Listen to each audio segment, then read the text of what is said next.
याला battery compartment असे म्हणतात। ही जी तुम्ही इथे बघाल तर तुम्हाला इथे कुठल्या प्रकारे बॅटरी इन्सर्ट करायची त्याची डायरेक्शन त्याच्यामध्ये लिहिलेली आहे।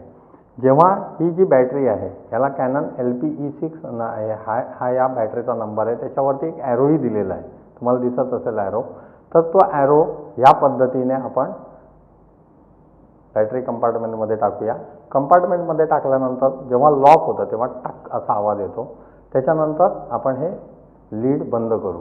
जेव्हा आपण हे लीड उघडतो त्यावेळेला आपल्याला इथे जे बटन आहे ते दाबून आपल्याला ह्या पद्धतीने बॅटरी उघडता येते आणि त्याच्यानंतर कंपार्टमेंट उघडता येतं आणि त्याच्यानंतर ह्याने बॅटरी इजेक्ट होते।